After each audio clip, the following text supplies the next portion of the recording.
I'm Stuart Cameron. Welcome to Friday's look at rugby in the Borders, and we begin with an update from last weekend. Melrose came up short in their bid to win the BT Charity Shield. They lost to Heriots at the Green Yards 36 points to 28. The other competitive game last Saturday in the Borders was at Netherdale. Gala beating Jed Forest 57-0, scoring 40 points in the second half. That, of course, in the Booker Border League. Tomorrow it's the official start of the rugby season in Scotland, with the Premiership getting underway, plus round one of the BT National Cup. More on that later, plus a chat with Melrose captain Fraser Thomson, Gala's Chris Auld and Hawick's Shawn Muir as they look ahead to the new Premiership season. I'll also be chatting with Melrose Head Coach Dalziel, but first a few words from former Hawick, Edinburgh and Scotland player Scott McLeod. Now 35 years old, he's still playing pro rugby at Newcastle Falcons, and the Falcons are hosting Edinburgh Rugby tonight at 7:45 at Mansfield Park. I caught up with Scott yesterday and he told me disappointing news that he won't be playing. No, unfortunately I won't. I got a bang on the head last week, so I'm suffering from a bit of concussion at the minute, so there's a pretty long, lengthy protocol to getting over things like that nowadays, so no, I can't come back to my home ground and play against my old team, so I'm gutted a bit, to be fair, but however, hopefully it'll be a good game. Yeah, absolutely. You'll still be down here, of course, supporting the boys? Yep, I certainly will. There's still maybe a couple of years at pro level for you, or is this the last season? I still feel good. I still feel as good as I've ever felt, to be fair, so I'll keep plugging away. The trainings get a bit harder and games get a bit longer to recover from, but no, I still feel good. I still mentally and physically I'm alright, so competition's tough though and for places, but we'll see what happens. I'm still keen, I'm still enthusiastic, and I'm still determined to play at the highest level, so we'll see how this season pans out for me. And of course you're doing a bit of coaching down here, helping out the boys at Hawick with Nicky Walker. Yeah, I'm enjoying it, to be fair. I kind of says to him I'm not committing to doing anything on a long-term basis, or I've got too much on my plate kind of thing, but however I have been coming down, I have been enjoying it, and the boys are responding to what we're doing, so it's a big game for Hawick this weekend as well, first game of the season, so no, it's been enjoyable, especially working with Nicky and Roddy Deans, my old teammates and at Hawick and stuff. So it's good fun. And lots of rumours about, as always, and they're talking about you maybe ending your career in a Hawick jersey. Could that happen? We'll see what happens. I'll need to speak to the wife about that one. But no, we'll see. So, how important is the Borders area to Newcastle Falcons? I think it's massive. It's because, well, we're straight right, especially Hawick, right in between Edinburgh and Newcastle. It's I think it's a good bit of the country there because they're so passionate and knowledge wealthy about the game. I think Newcastle certainly are targeting the Hawick and where else in the Borders for support, to come down and support us at Kingston Park. But it's no, I think it's especially this week on Friday night. It'll be a big game to try and put on a spectacle for the fans. Last year it was a pretty disappointing game, to be fair, if we're being honest. But no, this year it's a big game. It's boys putting their hand up before so it's in relevance of the season. It's a big game as well because we play Leicester the week after in the first game of the Premiership. So it's we want to be hitting the ground running and put things right that have went badly in the last week, anyways. And then so it's a big game. It's a good crowd to hopefully play in front of and encourage people to come down and watch us at Kingston Park. And although the game wasn't the best last year, they did come down and support it. And yeah, pro rugby, obviously, a great appetite here in the Borders. Yeah, exactly. With the Borders team not being here anymore, I think it's missing a trick, not having a team in the Borders. But hopefully, as you say, it wasn't a great game last year, but hopefully we can put that right this year and play some entertaining, fast, expansive rugby. Scott McLeod in Newcastle versus Edinburgh gets underway tonight at 7:45 at Mansfield Park. Now on Wednesday I popped down to BT Murrayfield for the launch of the club rugby season and met up with Melrose skipper Fraser Thomson, Gala's Chris Auld and first Hawick's Shawn Muir. Yeah, we've had a few tough workouts against Tyndale and Ballymena, and the first game against Tyndale was they had a few Newcastle Falcons Academy boys playing in. We've had a tough pre-season with new coaches in, a new setup, and boys are still trying to get to grips with that, but yeah, 2 good wins and hopefully we can carry it on against Curry. We need a big start this season as we're optimistic we can push up the league. Now Gala and Melrose, of course, Chris, if we turn to you, you've had 2 Border League matches, both very convincing wins, one against Peebles and of course one against Jed Forest at the weekend. That obviously is going to put you in good shape for tomorrow's match at Ayr. Yeah, I mean they've obviously got all the Border League matches are really physical. You know, from the off, as you saw, no teams lie down for you, however low down the leagues they are, and Jed and Peeble showed that. So for the physicality, we've known we've had to up it the past 2 weeks, and it's really sort of made us come along as a team going into Saturday. Now, Fraser, you've retained the captaincy this year. Hopefully you'll get more game time this time out. But again, Melrose, you've had a big win against Selkirk, good work out there. And of course, under your belt, the BT Charity Shield match against Heriots. And that, again, will stand you in great stead.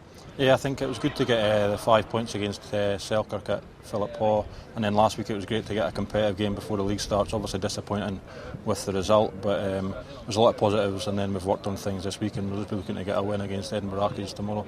And of course, the three teams represented here, tremendous rivalry between them. Well, sometimes I think we all like a cuddle as well, but no. What about you, Shawn, on that? Because obviously Hawick desperately trying to get up with Gala and Melrose, Gala 1 and 2, but Hawick always fancy your chances. Yeah, definitely. Melrose have set the standards over the past 5 seasons, and Gala have been up there. Gala are always a tough side, but with Hawick, our ambition is to get to the kind of teams, Melrose and Gala. They're the benchmark, and we're not made any lies about it. That's where we want to be, competing with the two teams. And Chris, obviously, 2 seconds in a row now, just missing out last year. But obviously, you're looking for third time lucky. Yeah, definitely. I mean, obviously we look forward to playing Melrose and Hawick every year, and they're Melrose especially, the sort of games you really look forward to, and hopefully we can do better than we did last year and put it to bed earlier on in the season. The Premiership is getting a much higher standard season after season. How would you sort of compare the standard between the Premiership and Pro Rugby? Is it that far apart? There is a gulf in certain areas. Obviously the breakdown and things like that are much more physical and much more competitive, and the organisation is much higher probably at professional. But I think obviously with the professionals coming down week in, week out and playing for the clubs, it makes a big difference as well. 2 or 3 professionals can lift a club, and you look at Hawick last year when Nicky Walker was playing, he made a big difference to them, and I'm sure he will again this year. But no, I think the gulf is getting smaller, but it's always trying to bridge that gap between professionals and club rugby, and hopefully we'll be able to do that again this season. And Shawn, just finally with you, Hawick obviously under Nicky Walker for the first time. A lot of people saying that this has certainly revived the club, and there's many players coming back. Yeah, definitely. There's a feel-good factor about the place. We've got Scott McLeod in helping as well, and Roddy Dean's back. Just the coaching set-up. It's just we've turned the place a lot more professional, and a lot of the boys are excited to start the season, and hopefully we can push up the league and maybe get in the top 4. Players from Hawick, Melrose and Gala all in the one interview, and all very friendly as well. But that may change, of course, when the local derbies take place later in the season. Now, in the last couple of weeks on this programme, we've heard from the head coaches of Gala, George Graham, and Hawick, Nicky Walker. So tonight it's the turn of Melrose boss, John Dalziel. Well, John, another season beckons here. How's the preparations gone? Not really good. Obviously, kind of accumulating with Saturday's performance against Heriots, although we didn't get the result in there. I think that a lot of pleasing aspects. So for pre-season, it's probably been the most competitive, with the Selkirk game thrown in 2 weeks ago, straight into competitive rugby after basically an hour of hit about. So that's went really well, and I think that the last 2 games have shown us where our strengths are and where we've got a wee bit of work to do. Joe Helps, of course, was injured, broken arm. Is he out for 6, 7, 8 weeks?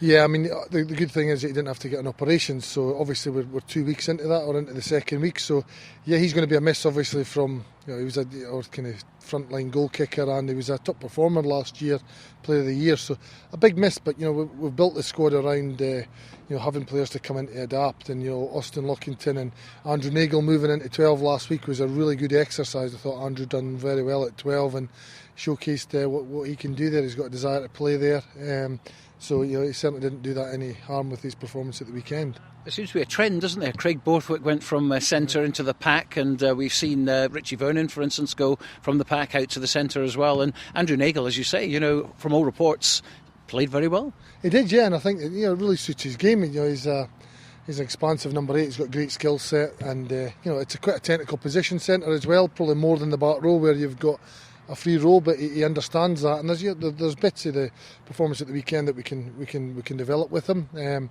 It's far more defensive orientated role as well, So a lot of good things he took out there, and I think you've got to be a special type of player to move back the way. There's a lot of players that get actually pushed up the way, so we'll not tell him that, but he's a good talent, and it does get the best out of him playing in that position. Well, I was at the Selkirk game, 39 points to 3 after about 50 minutes, and then they came back at you, 5 tries in the second half. We've seen Melrose lose their way a little bit at the end of games.